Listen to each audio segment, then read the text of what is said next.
Thank you for joining for devotions here today. And we are continuing on this subject matter.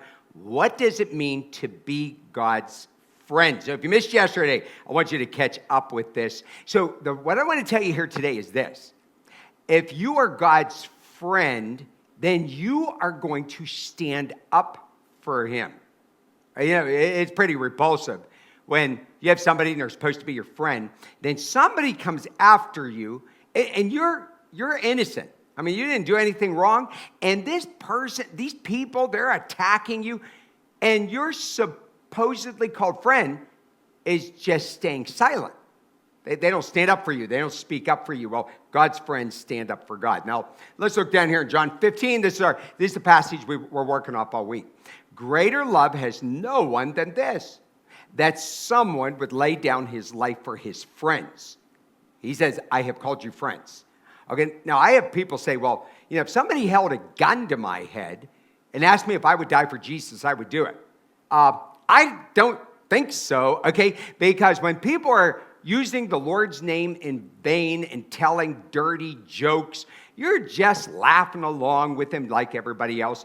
When it comes down to watching programs and movies, and there's nudity in there and everything, things that a Christian, or you're listening to some comedian and they're cursing and mocking Christians and you're laughing with them, I got a question. Whose side are you on? If you are God's friend, you're going to stand on the right side and you are going to stand up for God. Now look with me here in 2 Samuel 15, verse 37. Now, David, his son Absalom, was overthrowing the kingdom. Now, David loved his son, but his son was out to kill his father so that he could have his power and position. It's a very, very sad story. So there was this old man, and his name was Hushai. So Hushai, David's friend. Let's just stop there. Now, I don't have time to get in the whole Bible study. Do you know why Hushai was David's friend? Hushai came along to David, and he wanted to help him. And David said, well, how are you going to help me? David's on the run for his life. His son's trying to hunt him down like a wild animal, and he's just trying to make peace with his son. So Hushai is an old man, became an advocate, an intercessor for David. And he would go to Absalom, and Absalom would listen to this very wise, older political leader, having no idea that he was just trying to work things out for David. So Hushai didn't do anything wrong. He's trying to make peace. Okay, but he's standing up for David. He put his life on the line. Listen, I want you to be David's Hushai. Be God's Hushai. Say, listen, God is like David, and I'm going to, well, he's better than David, but you say, listen, God, I'll do whatever it takes. You can use me so that I can help to advance your work and what you want me to do.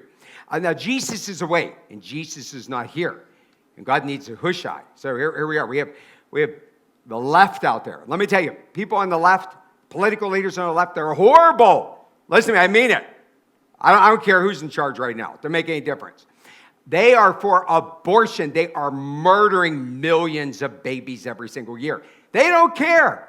There are women up there like Pelosi and all the rest of them. They don't care. They want to abort those babies right up to the time they're supposed to be born. Murder babies. Take them out of their mothers. Murder them right on the table. Now, I'm just laying this one out. We have Christians who vote for these people. Let me tell you something. God help you. I got news for you, for anybody who's on that path there. Hell is real hot, okay? And eternity is real long. I don't know a Christian who would stand with those people. We need Christians to be God's friend. And if you're God's friend, don't say if somebody was going to kill you, if you would stand for Jesus, why don't you start standing for him right now? In the way you talk, in the way in which you live. Now look with me down here in Romans chapter 12. He says in verse 10, be devoted to one another in love. I like that. If we're God's friend, we'll love each other as Christians. Honor one another above yourselves. Now, if we're the friend of God, then we are going to be good to other Christians. So listen, let me ask you, are you God's friend? I want you to, again, to get this in your mind. If you are a friend of God's, you will never be alone.